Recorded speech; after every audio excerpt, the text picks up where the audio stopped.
ધોરણ 8 વિષય हिंदी पाठ 5 सवाल बालमन के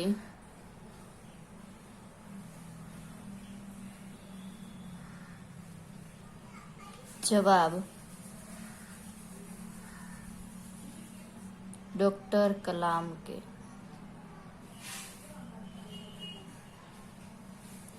विद्यार्थी मित्रों, આપણે અત્યાર સુધીના જે વિડીયોઝની અંદર આ પાઠના અમુક પ્રશ્નો છે એ જોયા કે ધોરણ 8 ની અંદર વિષય હિન્દીની અંદર પાઠ 5 સવાલ બાલમન કે જવાબ ડોક્ટર કલામ કે। આ પાઠની અંદર કહેવા માંગે છે કે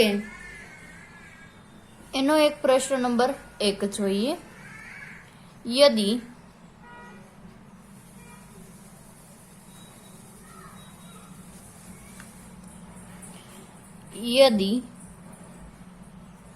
आप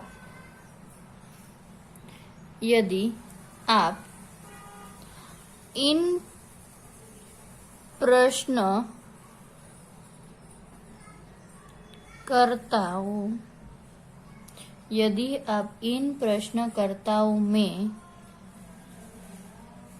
होते तो डॉक्टर कलाम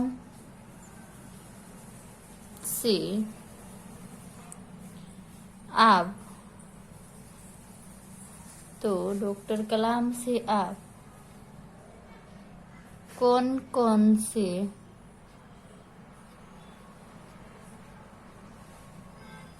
प्रश्न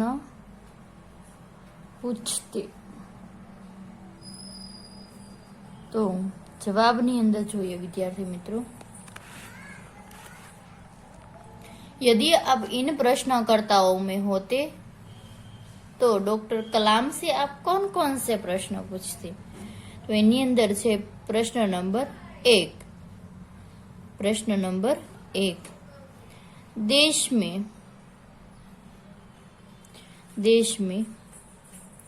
सब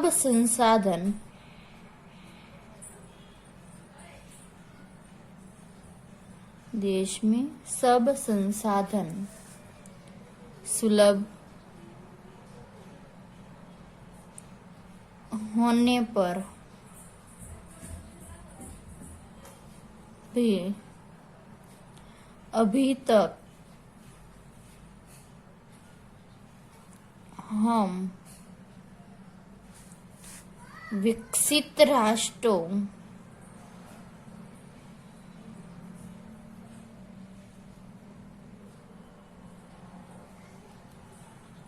की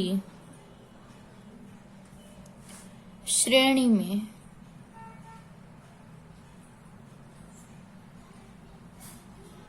क्यों नहीं आए हैं।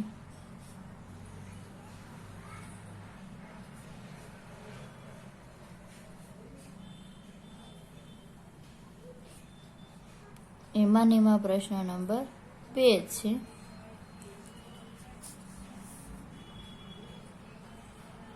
हमारे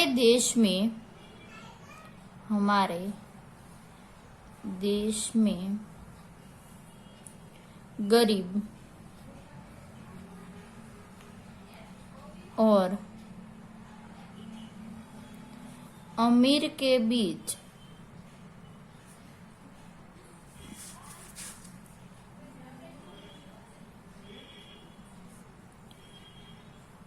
की खाई बढ़ती क्यों जा रही है।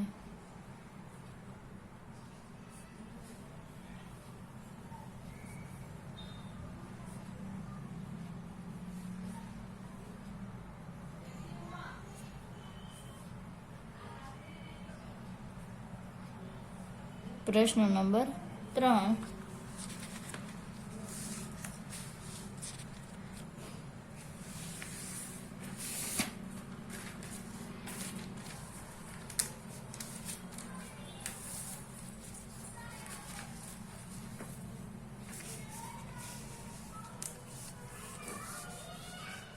प्रश्न नंबर 3, कहीं कहीं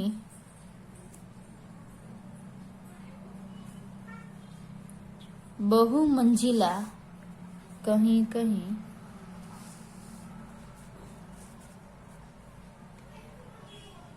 बहुमंजिला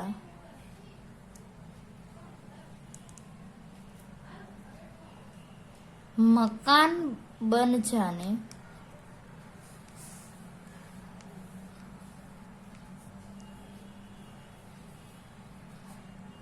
पर, मकान बन जाने पर अवैध बताया जाता है।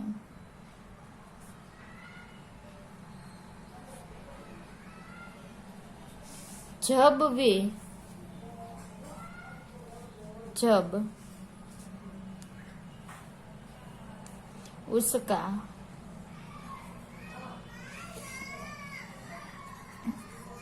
उसका निर्माण हो रहा हो, जब उसका निर्माण हो रहा हो,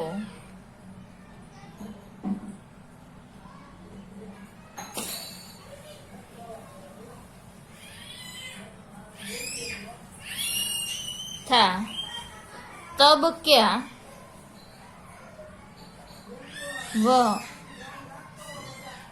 वे अवैध नहीं था। અને ચોથો પ્રશ્ન છે, વિદેશી बैंकों में जमा काला धन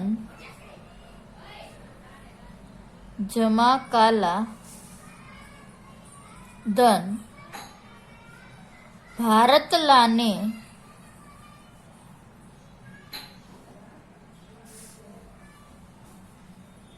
सरकार अक्षम क्यों है?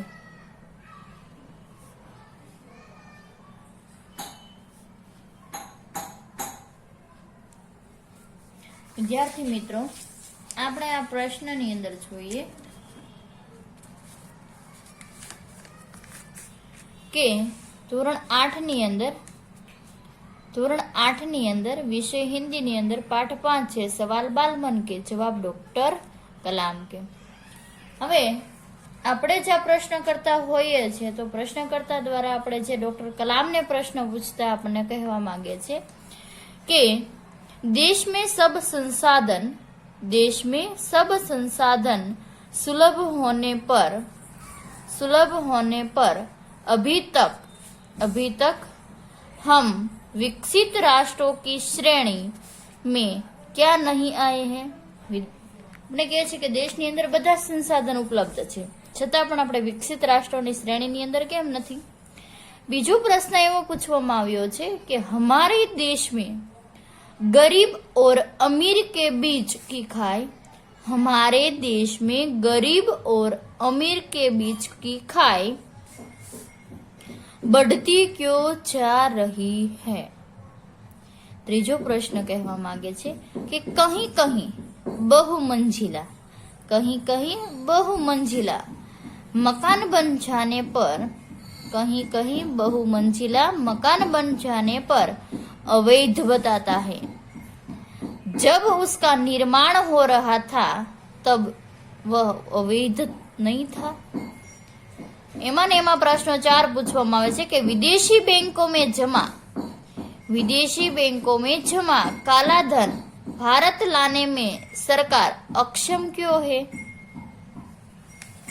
विद्यार्थी मित्रों, आनी साथे एक प्रश्न पण जोड़ायेलो छे बीजो, तेने जोईए आपणे।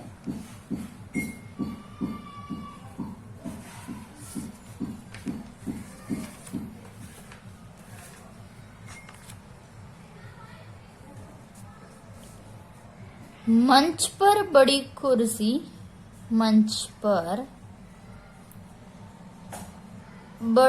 कुर्सी का मंच पर बड़ी कुर्सी का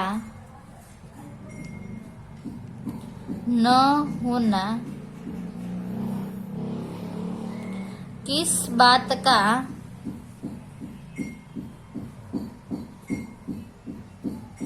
सूचक था?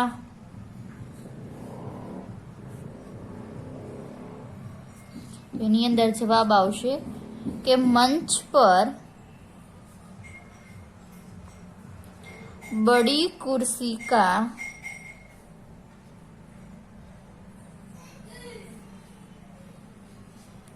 न होना इस बात का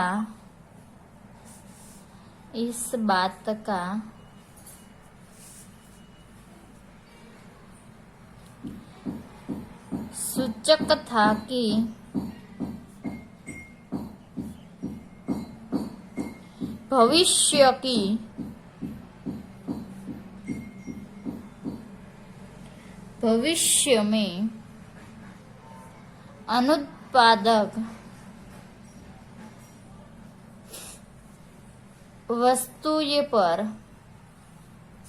भविष्य में अनुत्पादक वस्तुएं पर अनावश्यक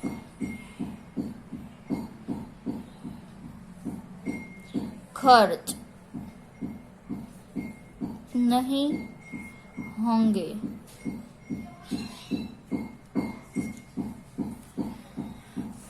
मंच पर बड़ी कुर्सी का न होना किस बात का सूचक था? तो એની અંદર જવાબ છે કે મંચ પર बड़ी कुर्सी का न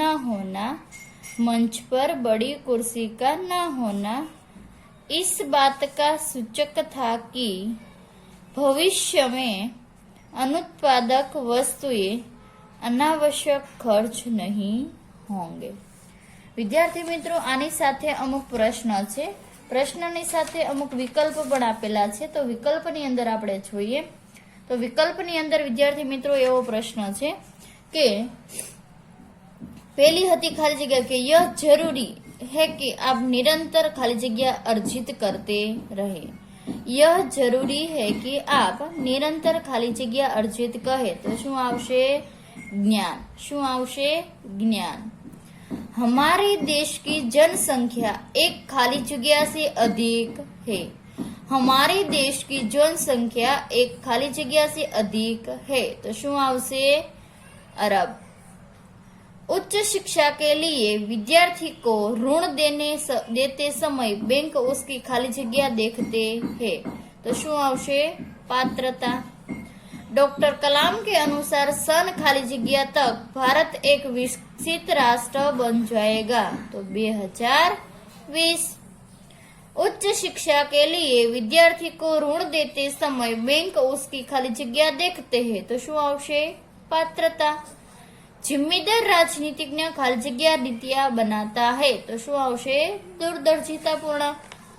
હવે વિદ્યાર્થી મિત્રો આપણે એની સાથે અમુક જે વિકલ્પ છે તે વિકલ્પ જોવાના છે। તો વિકલ્પની અંદર કહેવા માંગે છે, વિકલ્પની અંદર तो निम्नलिखित प्रत्येक विकल्प प्रश्न के उत्तर एक एक लिए एक विकल्प चुनिए। डॉक्टर कलाम ने अपनी खाली जगह कक्षा की यादगार घटना सुनाई। डॉक्टर कलाम ने अपनी खाली जगह घटना की यादगार घटना सुनाई तो कई आवशे? 5वीं। डॉक्टर कलाम की उच्च शिक्षा अंग्रेजी माध्यम की खाली जगह में हुई। डॉक्टर कलाम की उच्च शिक्षा अंग्रेजी माध्यम की खाली जगह में हुई तो शुं आवशे? संस्थाओं। आज देश के सामने सबसे बड़ी चुनौती कौन सी है? यह प्रश्न किसने पूछा? आज देश के सामने सबसे बड़ी चुनौती कौन सी है? यह प्रश्न किसने पूछा? तो शुं आवशे? चिराग जैन।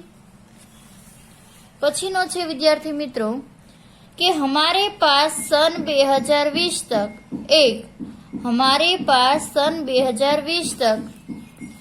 एक भारत को विकसित राष्ट्र बनाने का सुनियोजित खाली जगह भी उपलब्ध है तो शुं आवशे? खाका। राष्ट्रीय खाली जगह की बात भी विजन 2020 का एक अभिन्न अंग है। तो શું આવશે વિદ્યાર્થી મિત્રો? સુરક્ષા।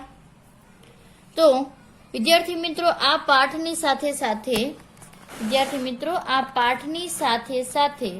અમુક પ્રશ્ન જોડાયેલા છે, વિકલ્પ જોડાયેલા છે, તો એની સાથે આપણે અમુક એક વાર્તા પણ છે। વાર્તાના જે મુદ્દાઓ છે હું તમને લખાવું છું, લખજો। रूपरेखा के आधार पर कहानी लिखिए। तो रूपरेखा के आधार पर एक कहानी लिखिए। आपड़ा जे अभ्यासक्रमनी अंदर जे पाछळना निबंध विभाग ने जे व्याकरण विभाग ने एवं बधी वस्तु आवे छे एनी अंदर आपणे आ लखवानुं छे।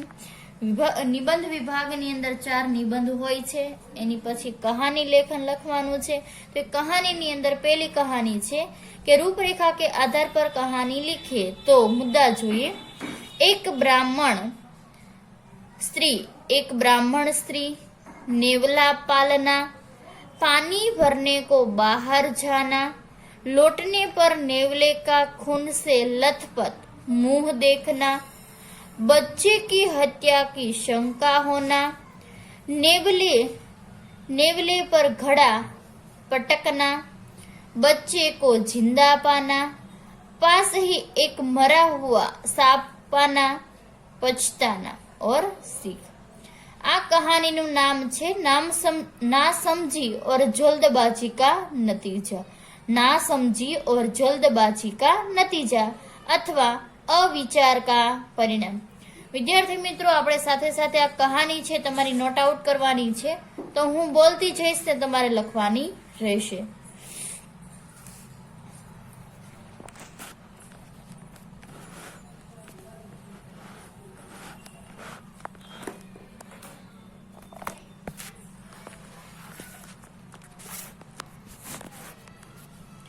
तो चलो लखिए।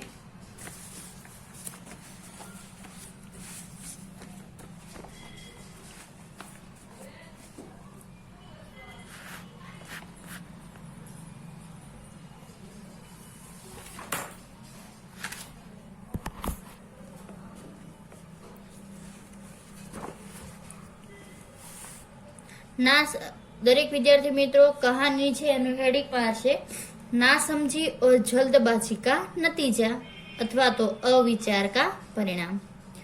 किसी गांव के बाहर स्वच्छ पानी का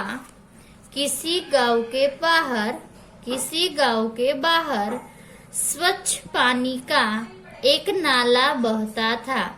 किसी गांव के बाहर स्वच्छ पानी का एक नाला बहता था।